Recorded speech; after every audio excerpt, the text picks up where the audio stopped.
Hello friends, welcome to EWS English with Sumit में आपका स्वागत है। तो देखते हैं आज हम क्या सीखते हैं। तो वैसे अभी मैंने जो स्टार्ट किया हुआ है WH फैमिली एक सीरीज स्टार्ट की हुई है मैंने, ठीक है ना। तो लास्ट लेसन में मैंने आपको WH फैमिली के बारे में बताया क्या होती है। फिर से बता देता हूँ कि WH फैमिली क्या है। It is used to make question, मतलब क्वेश्चन करने के लिए यूज की जाती है और आंसर देने के लिए यूज की जाती है।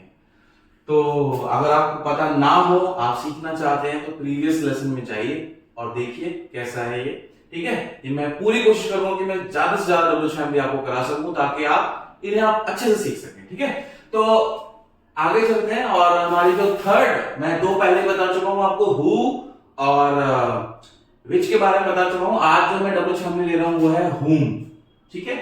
हुम, देखो हुम क्या है, क्वेश्चन सेंस में इसका मतलब निकलता है किसे, किसको और किससे, ठीक है।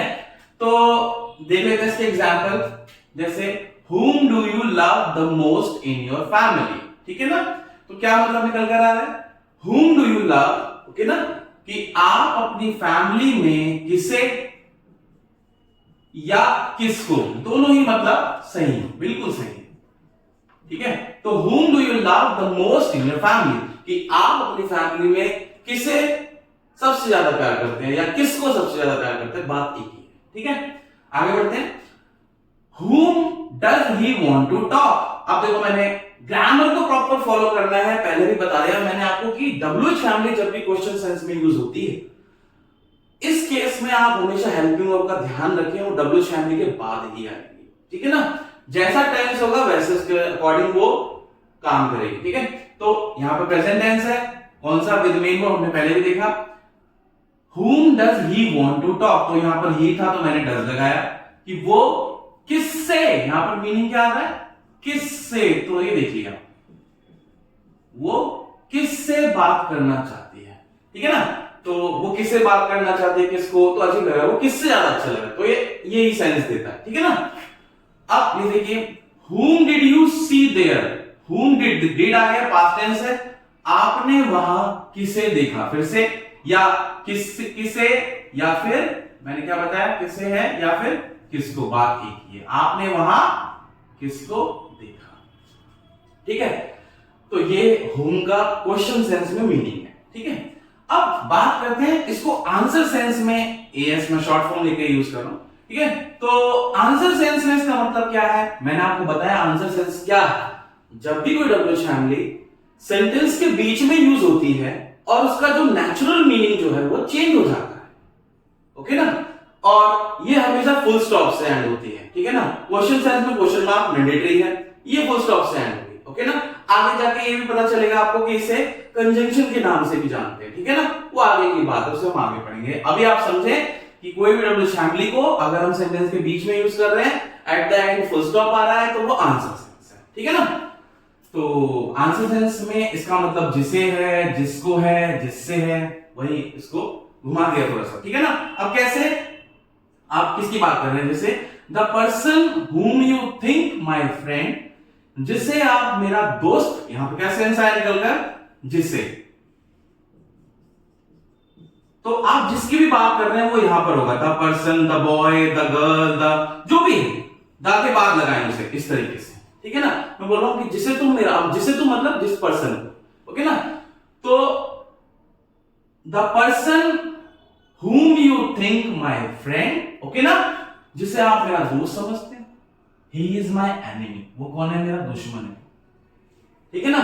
कॉमा लगाने के बाद उसको सेंटेंस को पूरा कर देते हैं, ठीक है।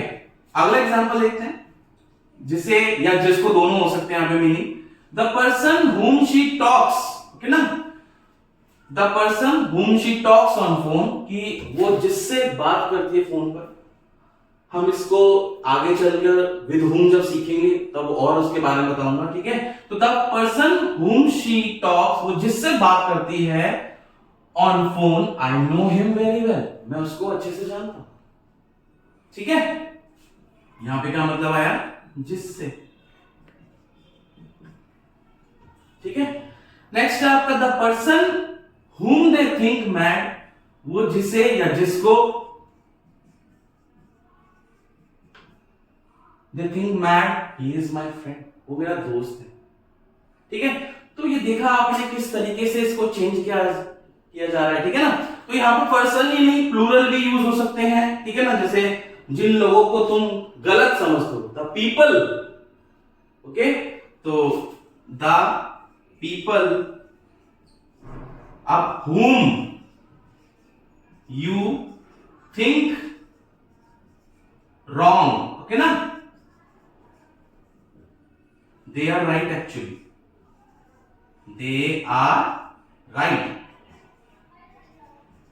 actually। तो yes, I want to tell कि जरूरी नहीं है पर्सन ही आएगा, कुछ भी हो सकता है। The boy whom you think, okay ना, okay, naughty he is not naughty, okay ना, इस तरीके से हम सेंटेंस बना सकते हैं। तो ध्यान रखेंगे इन चीजों का। आगे चलते हैं। अब देखो यहां पर ना एक कंफ्यूजन होती है कि बच्चे ना कंफ्यूज हो जाते हैं कि whom लगाएं या who लगाएं। कई बार मैं देखता हूं तो चेक करता हूं तो पता चलता है मुझे कि लोग कंफ्यूज हो जाते हैं कि कौन किसे whom लगाएं या who लगाएं। तो बेसिकली ध्यान दें, मैं आपको पहले बता चुका हूं जो कौन है, ठीक है, हु क्या है, कौन, और कभी कभी ये किसी का भी साउंड करता है। जैसे मैं एग्जांपल से समझाता हूं, तुम किसे पसंद करते हो। अब आपके सामने किसे आ रहा है, ठीक है, तो आपने क्या करना है, एक बार दोनों लगा के देखते हैं। ठीक है ना, तुम किसे पसंद करते हो, तो एक बार इस किसे को हटा के कौन लगा के देखो। अगर मीनिंग निकल जाता है तो ठीक है, नहीं निकलता तो फिर हुम लगाएंगे। ठीक है, जैसे तुम कौन पसंद करते हो, अजीब लग रहा है सेंटेंस, तुम कौन पसंद करते हो, ठीक है ना, तो वो सेंटेंस सही नहीं आ रहा निकल करके। तो यहां पर क्या होगा, हु तो नहीं हो सकता बिल्कुल भी, तो whom do you like होगा। क्या होगा, whom do you like। ठीक है, अच्छा ठीक है, तो हमने क्या किया, हमने किसे की जगह पर देखा कौन लगा करके। सबसे पहले आपने कौन लगा के देख लो, कौन लगा के अगर मीनिंग निकलता है हिंदी में तो फिर आप उसको कैरी ऑन करो। ठीक है ना, तो यहां पर नहीं निकला, तुम किसे पसंद करते हो, तो तुम कौन पसंद करते हो, कोई मीनिंग नहीं निकल रहा, तो हु कट जाएगा, whom is the right answer, whom do you like, किसे पसंद करते हो। नेक्स्ट एग्जांपल देखते हैं, आपके घर में इंग्लिश किसे आती है। अब यहां पे कौन लगा के देखते हैं, तो अब देखते हैं आपके घर में इंग्लिश कौन आती है, तो अजीब ही लग रहा है, लेकिन समझे इसको, आपके घर में कौन है वो जिससे इंग्लिश आती है, यानी कि कौन से किसी तरह से मीनिंग निकल पा रहा है। सेंटेंस थोड़ा सा घुमाया, एग्जैक्टली ऐसा नहीं कि वैसे का वैसे निकले, बट कौन सूट हो रहा है सेंटेंस में, किसी तरह से वो फिट हो पा रहा है। इसलिए सेंटेंस में क्या होगा, हु डज नो। आप देखो किसे मतलब एक पर्सन की तरफ इशारा हो रहा है, तो who does know English at your home, तो यहां पर whom नहीं लगेगा। ठीक है, whom रॉन्ग हो जाएगा, who राइट हो जाएगा।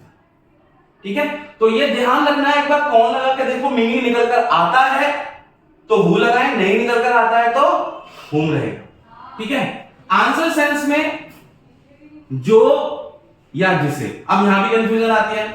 आंसर सेंस में मैंने बताया था हु को जो के या जिसे के सेंस में यूज करते हैं। ठीक है, अब देखो यहां पे जिसे इंग्लिश आती है वो हाथ खड़ा कर, ठीक है ना, तो यहां पर एक बार जो लगा के देखो।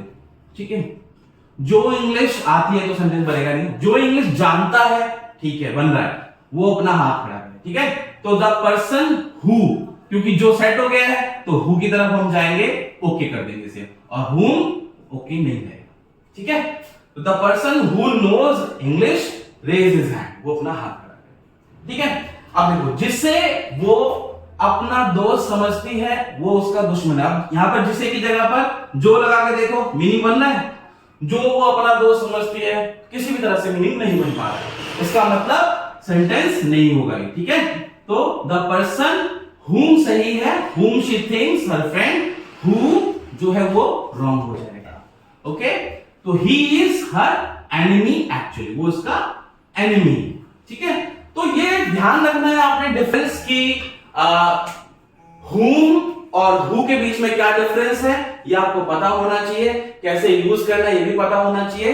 ठीक है, तो आप इस वीडियो को अच्छे से देखो, ओके, बार बार रिप्ले करके देखो, समझ में आएगा आपको। कंफ्यूजन जो है आपकी हु और whom के बीच में वो एकदम क्लियर हो जानी चाहिए, इसलिए इस वीडियो का पर्पस यही है आपका। मिलते हैं नेक्स्ट वीडियो।